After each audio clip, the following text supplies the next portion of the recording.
हे नाथ, हे मुनीश्वर, मेरे हृदय में एक मन में संशय उत्पन्न हो गया। याज्ञवल्क्य जी बोले, क्या संशय उत्पन्न हो गया मुनिवर?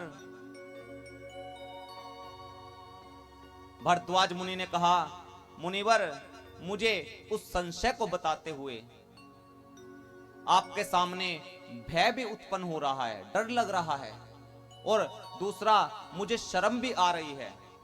भय इसलिए लग रहा है कहीं आप ये ना समझ बैठे कि मेरी परीक्षा ले रहा है, और शर्म इसलिए आ रही है कि अगस्त ऋषि का शिष्य हूं मैं, कि अभी तक मुझे ये ज्ञान भी प्राप्त नहीं हुआ।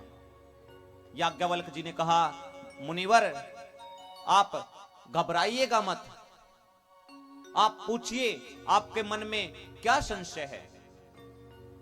भरद्वाज मुनि कहने लगे कि ऋषिवर, मैं जानना चाहता हूं कि ये राम जी कौन है। एक राम जी को तो मैं जानता हूं, अयोध्या के राजा दशरथ जी के पुत्र राम, उनकी पत्नी का नाम सीता था। उनकी पत्नी का हरण हुआ, हरण होने के बाद रावण से उनका युद्ध हुआ और युद्ध में रावण को मार गिराया।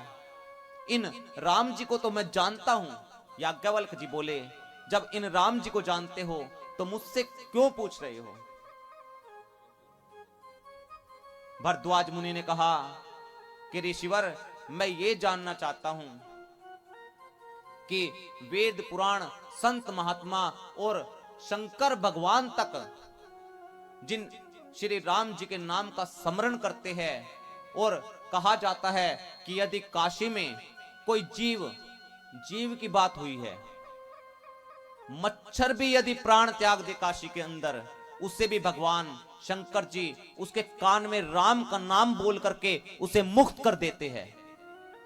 क्या मैं जिन राम जी को जानता हूं, क्या भगवान शंकर जी भी उन्हीं राम जी का नाम स्मरण करते हैं, या भगवान शंकर जी जिन राम जी का नाम स्मरण करते हैं वो कोई और राम जी है? बस मेरे मन का यही प्रश्न है। देखिए,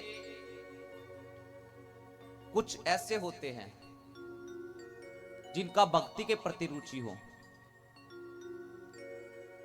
और उनसे अगर हम भगवान की जगदीश की बात करेंगे तो उनका रोम रोम खिल जाएगा।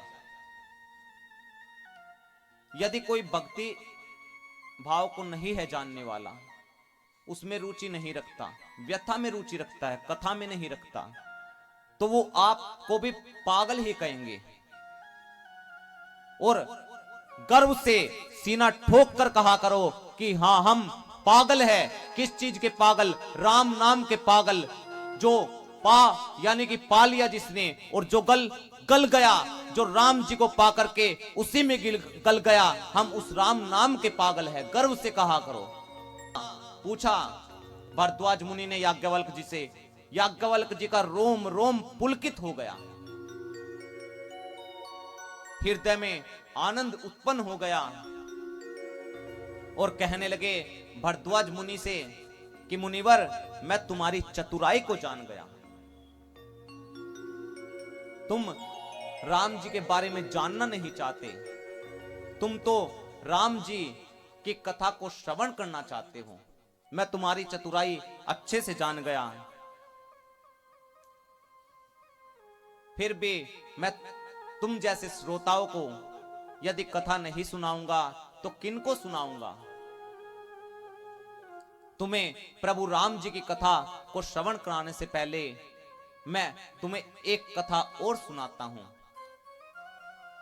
एक बार त्रेता जुग माहे, शंभु गए कुंभज ऋषि पाही, संग सती जगजननी भवानी, पूजे ऋषि अखिलेश्वर जानी। एक बार भगवान शंकर जी कैलाश पर्वत से दक्षिण भारत की ओर संग सती, अपनी पार्वती मैया है जो इनका पिछला जन्म सती मैया था, अपनी अर्धांगिनी सती मैया को साथ में लेकर के अगस्त ऋषि जी के आश्रम में जाते हैं। अगस्त ऋषि जी ने देखा कि भगवान शंकर आए हैं। पूजे ऋषि अखिलेश्वर जानी, अखिल ब्रह्मांड के ईश्वर भगवान शंकर जी मेरे द्वार पर आए हैं। गदगद हो गया, चरणों में दंडवत किया, बुला करके उच्च श्रेष्ठ आसन पर बैठाया, चरणों की पूजा की। जैसे ही पूजा शुरू की, अब यहां पर भगवान शंकर जी क्या करने आए? श्री राम कथा को अगस्त ऋषि जी से श्रवण करने के लिए आए। परंतु जैसे देखा अगस्त ऋषि वक्ता है और हम इनसे कथा श्रवण करने आए हैं।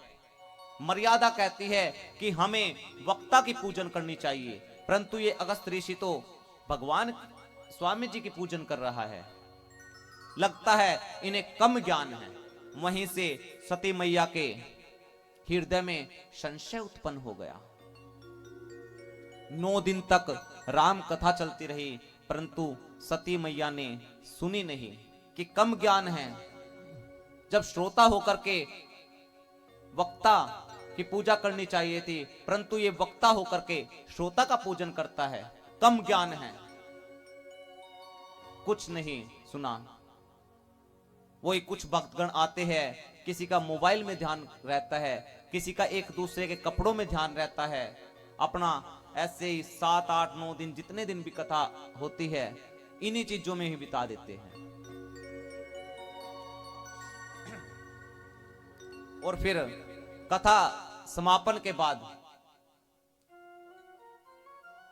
चुगली करेंगे वो अलग से, जैसे सारी कथा उन्होंने ही सुनी है। सत्य सदैव कड़वा होता है।